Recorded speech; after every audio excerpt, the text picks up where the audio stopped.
Son las 6:58 minutos, 6:58 minutos. Buenos días, dominicanos, dominicanas, ciudadanos, ciudadanas del mundo.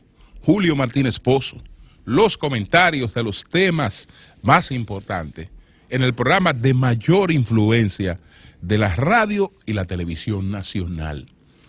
En este martes 2 de julio, año 2019, buenos días a todo el equipo de El Sol de la Mañana. Buenos días a toda la audiencia de Sol, a la teleaudiencia de Telefuturo, Canal 23. Buenos días a todos y a todas. Quiero pues empezar expresando alegría porque se resolvió el tema de la dama Lady Laura Araché Collado, y voy a hablar un poquito de esto, adelantando que entre otros comentarios importantes en el día de hoy, tengo algunas preguntas para José Manuel Guzmán Ibarra. Tengo algunas preguntas para él, y tengo una que otra pregunta para Andy, solo preguntas, y alguna que otra reflexión sobre este tema y precisar algunas cosas en sentido general. Pero bueno, qué bueno, ayer nos llamó Laura Castellano, la directora de comunicaciones de la Junta Central Electoral. Previamente nos había informado que el presidente de la Junta se había interesado personalmente en que se le diera una solución a este tema de esta señora que tenía más de un año luchando contra una suplantación de identidad.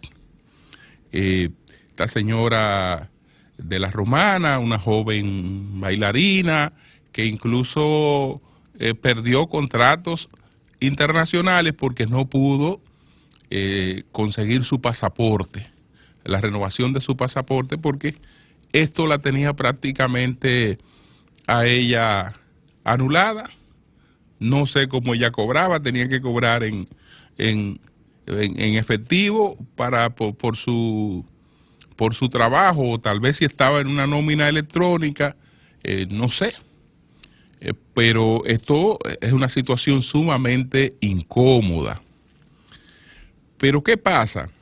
Bueno, ayer el propio director de cedulación de la Junta Central Electoral, Américo Rodríguez, le entregó su documento de identidad y electoral. Muy bien, felicitaciones. El asunto es que al nosotros hacernos eco en el día de ayer del caso de ella, cada uno de nosotros empezó a recibir datos e informaciones sobre personas que están padeciendo situaciones similares. Es decir, que hay realmente una mafia dedicada a la suplantación de identidad, porque una señora haitiana no tiene las posibilidades de ir a la Junta Central Electoral y hacer ella una suplantación de identidad. Es decir, a las personas que reciben ese servicio, entre comillas, se les cobra un dinero para otorgarle una identidad falsa, una identidad que en muchos casos puede poner en serios problemas a los que son los propietarios de esa identidad. Entonces, con este tema hay que adicionar medidas que permitan una investigación profunda hay que someter a la justicia a todo el que haya que someter y que tenga responsabilidad en ese caso, y tratar de colocar el blindaje necesario en el registro civil para que eso no se siga repitiendo, porque lamentablemente ahí hay un escape, ahí hay una situación no controlada que se refleja en la cantidad de situaciones tan lamentables que estamos presenciando. Ayer mismo sacamos después al aire otra persona que tiene la misma situación y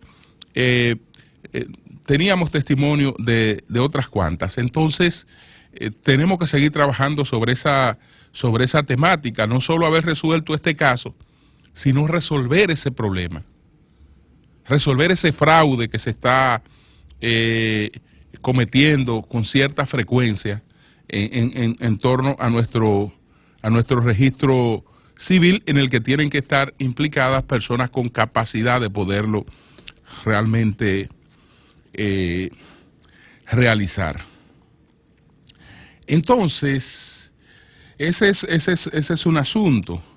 El otro asunto, fíjense cómo ahora ha salido a relucir lo de el general Acosta Castellano, que no es que una muchacha se le colocó en las piernas, se acercó a él, lo abrazó, él le tocaba los senos o lo que fuere, y que bueno, no, que ya de por sí eso es grave.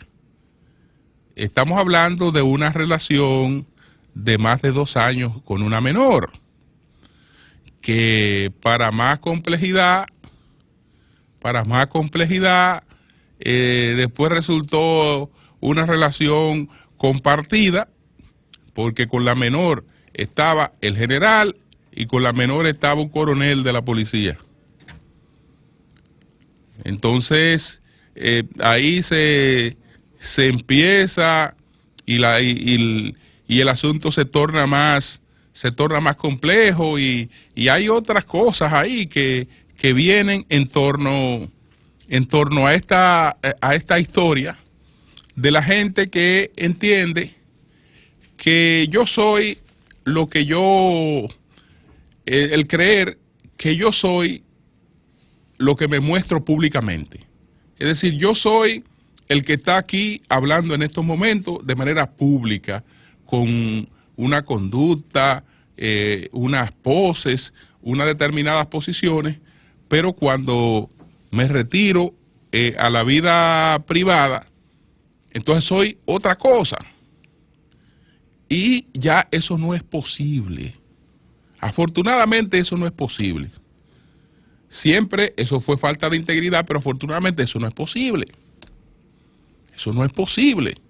Entonces, reitero que me alegra que esté sometido a la justicia y que reciba la sanción que corresponde, sobre todo después que han salido a relucir una serie de detalles sobre eso.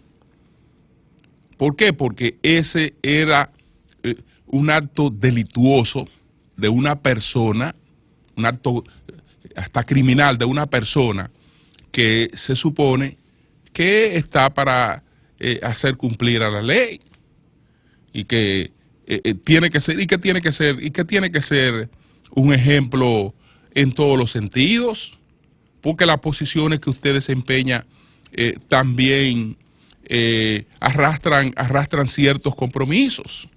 Entonces, qué bien que ese proceso se está llevando a cabo, y que el que hace ese tipo de cosas no queda impune. Paga las consecuencias, como él está ahora expuesto a pagar las consecuencias de sus actuaciones. ¡Qué bien! ¡Qué bien! Entonces, en Colombia hay una situación, porque uno de los negociadores de la FARC, uno de los líderes de la FARC, ha enturbiado el proceso de negociación. Pero yo creo que en términos institucionales, la FARC y la organización política de ellos, que tiene como líder a Timochenko, han sido categóricas al desvincularse de lo que ha ocurrido con Jesús Santrich. Jesús Santrich, que es un seudónimo porque este comandante de la FARC se llama Seusi Pausias Hernández.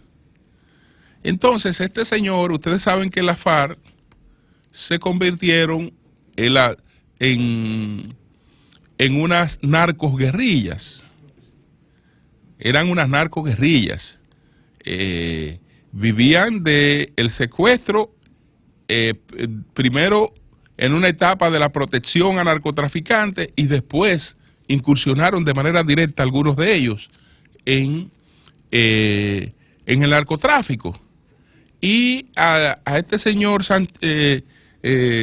Santrich se le tiene un expediente y está solicitado en extradición en Estados Unidos, nada más y nada menos que por la exportación de unas 10 toneladas de cocaína hacia los Estados Unidos. Hay una polémica porque la extradición hasta ahora mismo ha sido denegada.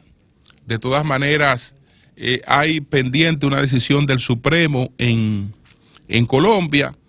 El señor Santrich estaba en prisión, pero fue objeto de una medida que le benefició, fue colocado en libertad. Su puesta en libertad incluso motivó la renuncia del fiscal general, que aprovechó ese momento para salir. El fiscal general de Colombia, Humberto Martínez, cuando se puso en libertad a Santrich, él dijo: no voy a hacerme cómplice de esto. Y él renunció, y ahí mismo renunció la ministra de Justicia. Pero digo que Santrich aprovechó esto porque él tiene una pendiente con la investigación del caso Odebrecht. Él tiene una pendiente, él es el procurador general, ese es el fiscal general de Colombia. Pero en la investigación del caso Odebrecht parece que Santrich salió muy embarrado, porque él tenía conocimiento previo de algunas cosas que no denunció en su momento, que después trabajó como fiscal, aunque en apariencia se desvinculó del expediente Odebrecht, de que para no entrar en conflicto de intereses, pero fue en apariencia, porque él, tras bastidores, era que manejaba el expediente Odebrecht.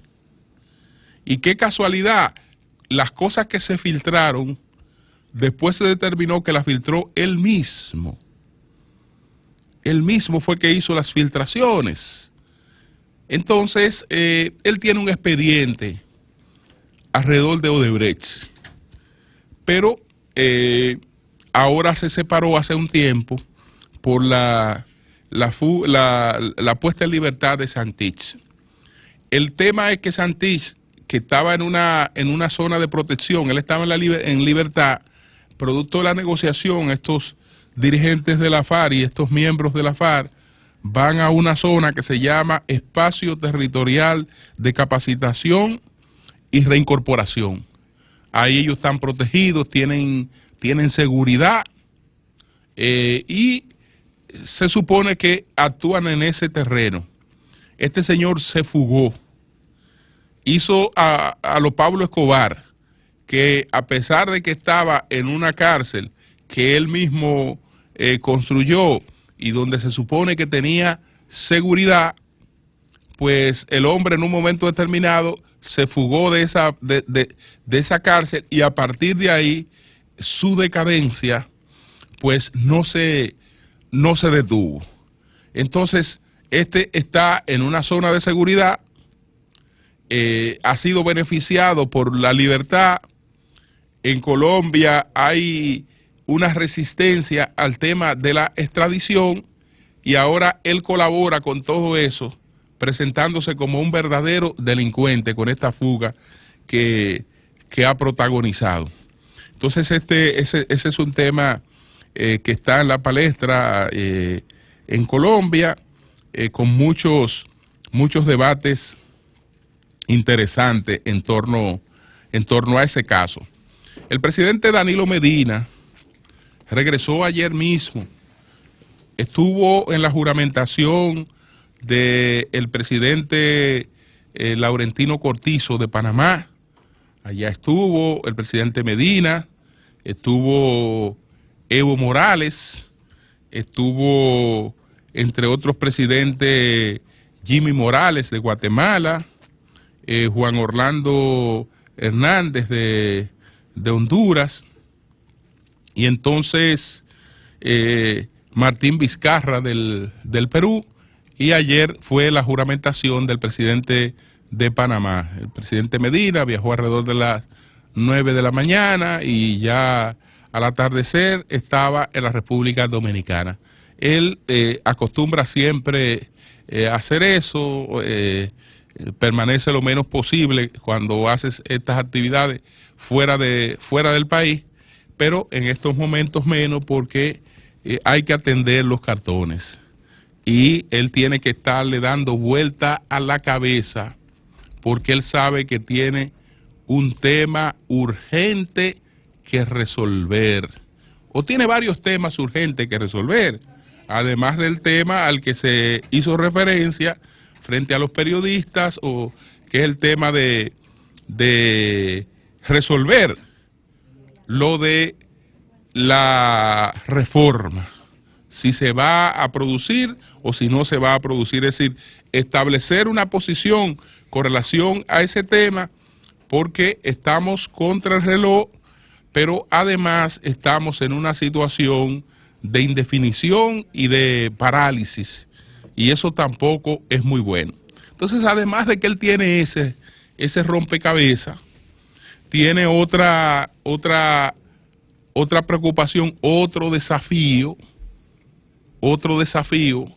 que es el de la pronta designación de un nuevo procurador general, porque evidentemente que él sabe, con la inteligencia y la frialdad que le ha caracterizado como gobernante, que con el procurador que tiene ahí no puede dar un paso adelante sobre nada, y menos poniéndole un dedo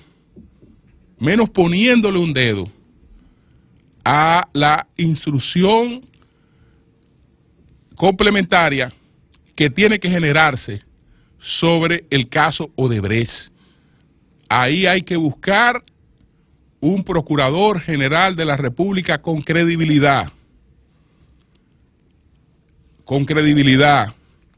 pero también una persona sosegada, porque no se puede buscar un terrorista que empiece a actuar de manera populista, llevándoselo todo por delante, sin tomarse el tiempo de verificar algunas cosas y actuar en función de la gravedad de los hechos, pero documentar esa gravedad de los hechos con precisión.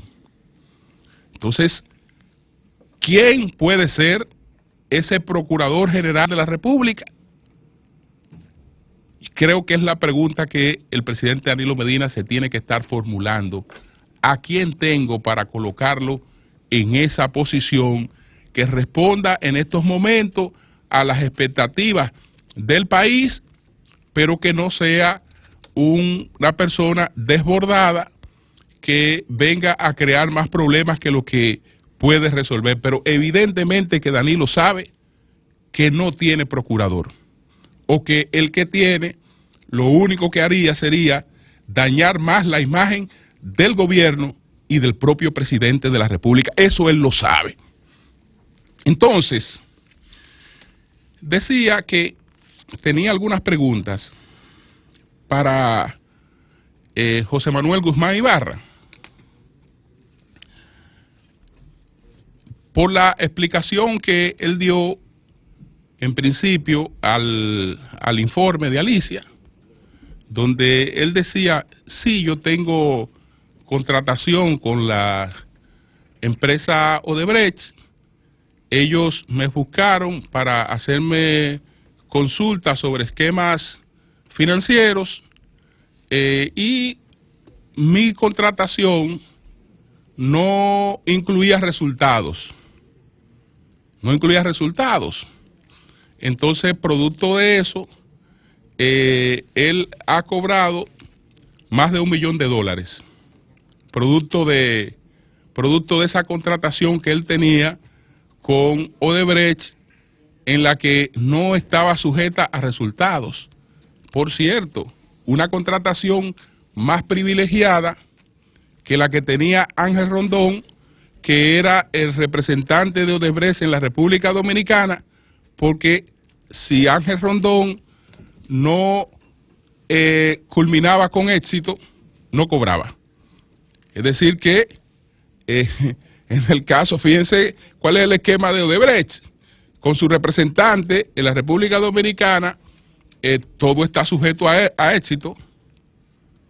En función del éxito de esta obra, tú tienes un 1.5, pero eso está sujeto al éxito, o tienes un 2%, pero eso está sujeto al éxito. En el caso de José Manuel Guzmán Ibarra, él dice que él tenía el privilegio de que él brindaba unos servicios, una consulta, pero que no estaban sujetas ni a monto de proyecto ni a éxito. Perfecto, un gran privilegio. Ahora la pregunta, una multinacional que está presente en 27 países y esa multinacional con este tema de los sobornos tuvo problemas en una parte de esos países, creo que en 13 de los 27 países, 13 o 12 de los 27 países donde está presente, tuvo el tema de los sobornos, pero es una multinacional con una estructura de tal nivel que esa multinacional en el fondo se hundió porque creía que estaba más protegida que el Titanic en función de los mecanismos que tenía esa multinacional. Entonces, ¿qué contrataciones busca una multinacional del perfil de Odebrecht? Esa multinacional va a venir a buscar un economista dominicano, perfecto. Lo de dominicano es una ventaja. Yo no estoy citando esto como un hecho para denostar, para denigrar, que va a haber. No. Sí, lo puede buscar, pero vamos a ver cuál es la acreditación de esta firma, porque tiene que ser una firma reconocida en Wall Street, una firma que en el mundo de las finanzas pues tiene una trayectoria, tiene unos méritos, porque lo que me recomienda esa firma es prácticamente un preapoyo de financiamiento. ¿Por qué preapoyo de financiamiento? Porque yo busco una firma de prestigio. Cuando yo voy a un esquema financiero de un banco, el banco dice, mira, este viene por JP Morgan, para citar una cosa. Eso significa que ahí se le evaluó a ese hombre hasta los calzoncillos. Es decir, ya por el aval que tiene la firma que está trabajando este esquema, yo sé que hay menos riesgo, porque esa firma frente a mí tampoco va a poner en riesgo su prestigio, porque quiere seguir haciendo negocios de manera permanente conmigo, y en esto la confianza y el prestigio es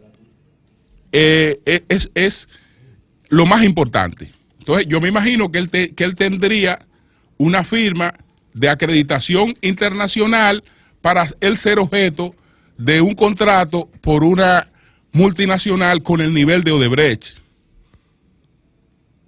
Entonces, si esa firma de él, entre su cartera de clientes, tiene bastante experiencia, etcétera, yo lo ignoro. Yo lo ignoro. Tal vez él pudiera llamarnos y hablarnos de la experiencia de su firma y de la cartera de clientes que ha tenido esa firma para que una multinacional te dé una contratación de ese nivel. Porque no estamos hablando de que una empresa local, de que no, es una multinacional con la posibilidad de contratación y con los recursos para tener a su servicio los mejores del mundo. Entonces va a venir y te va a contratar a ti porque entonces tú estás entre los mejores del mundo. Que tú estás entre ellos, ¿no? ¿Verdad? Entonces, ¿cuál es la cartera de sus clientes? Una de mis preguntas es esa. Por casualidad, entre otros de sus clientes también estaban grandes contratistas del Estado. Por casualidad, porque eso es una cosa que también ahora tiene que ser objeto de investigación. Es decir, en su cartera de clientes, precisamente por casualidad en esa cartera habían otros grandes contratistas del Estado. Esa es una pregunta. Yo no estoy diciendo que lo habían, es una pregunta. ¿Habían otros grandes contratistas del Estado en la cartera de clientes a que esa gran firma suya le brindaba esos servicios? ¿Por qué razón digo esto? Porque tengo mis dudas, y pudiera estar equivocado, de que si usted no fuera el subadministrador del Banco de Reserva y director de las líneas de crédito a los grandes y pequeños contratistas, difícilmente pues esa empresa le haya hecho ese contrato y otras empresas le hayan hecho el mismo contrato o un contrato parecido. ¿Por qué? Porque lo que esto parece dentro del esquema de Odebrecht. ¿Cuál era el esquema de éxito de Odebrecht? Odebrecht, algo que no se ha cuestionado, calidad de la obra. Algo que tampoco se ha cuestionado es tiempo eficiente en la realización de la obra. Pero para la realización en tiempo eficiente, Odebrecht era beneficiaria en la República Dominicana de un esquema de financiamiento que lo envidiaban muchas otras empresas. ¿Por qué? Porque Odebrecht decía, mira, si esto esto está programado para terminarlo en un año o en año y medio, pero nosotros debemos hacer esto bien hecho, pero hacerlo en la 2/3 parte del tiempo que tenemos disponible, para que nos economicemos la otra parte del tiempo. Todo eso es beneficio. Para eso se requiere el financiamiento. Entonces, desde luego, que tú estás en una posición que es clave para una cosa que es clave de esa empresa.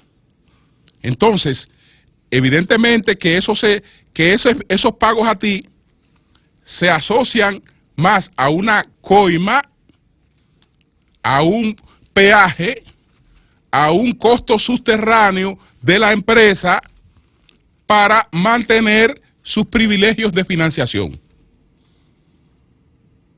Eso es lo que más se asocia. Por eso la pregunta de si por casualidad en la cartera de clientes no están otros grandes contratistas que por igual también son beneficiarios de un esquema, porque la verdad debe ser dicha. Yo he defendido mucho el esquema de la línea de crédito, lo he defendido muchísimas veces aquí, porque la línea de crédito puede ser la salvación de un contratista, aunque el contratista pierde un poquito, porque el dinero que se le adelanta en la línea de crédito, él tiene un costo por eso. pero al mismo tiempo tiene una ganancia porque trabaja, termina su obra y mantiene su empresa funcionando, que es lo que todo el mundo quiere. Entonces, yo he defendido mucho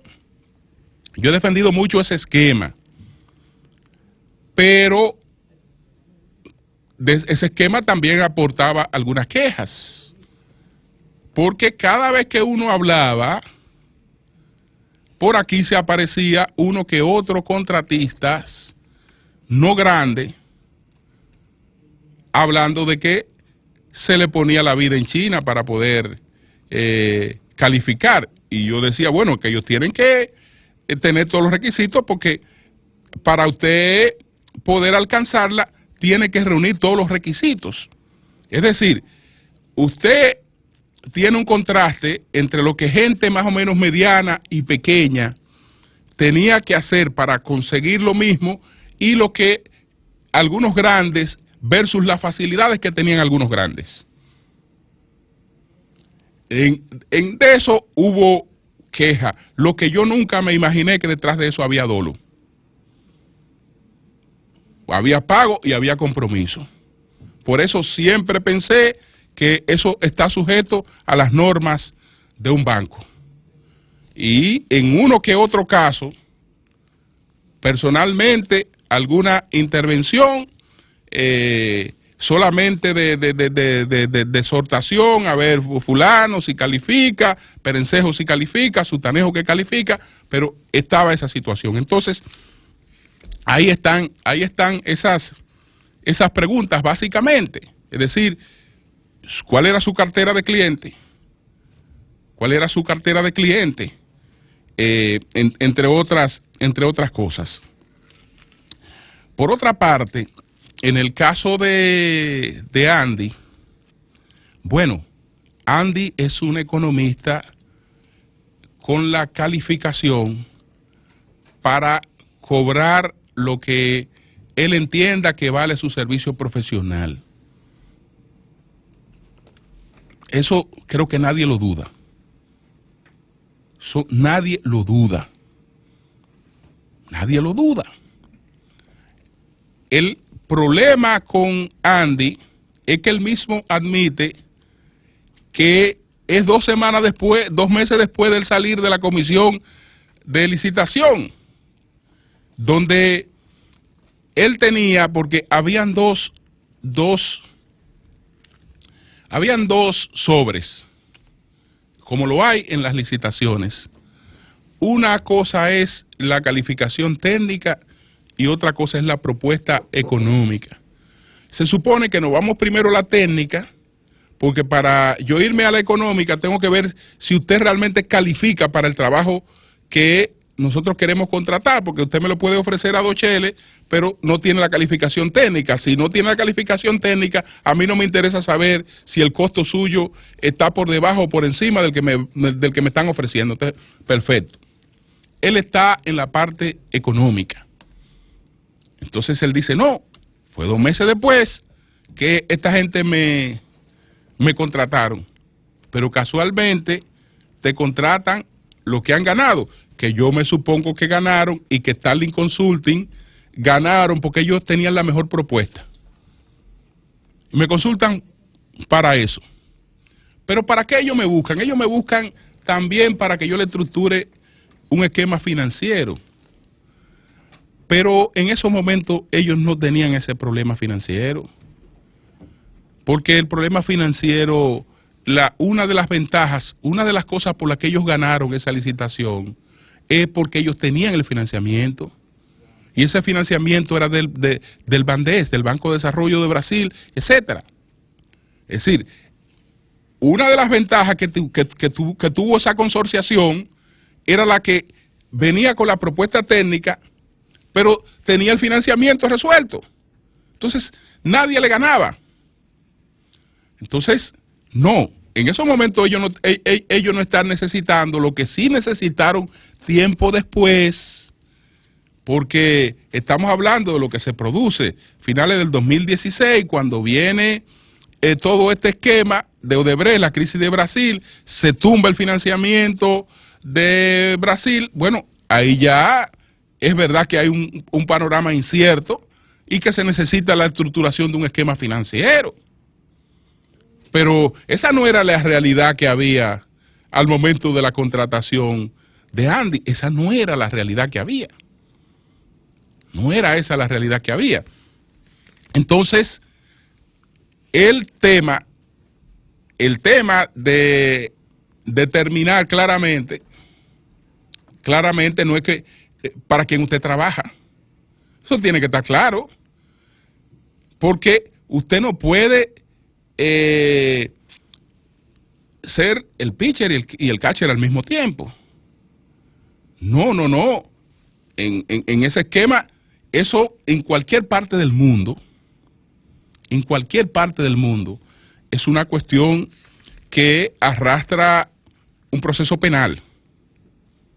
Eso en cualquier parte, eso en cualquier parte del mundo arrastra un proceso penal. Hay otras cosas que no me da tiempo de exponerla, pero sí quería plantear esas cosas. Reiterar. Queremos una salida si queremos una salida real para esta situación, hay dos caminos. Instrucción complementaria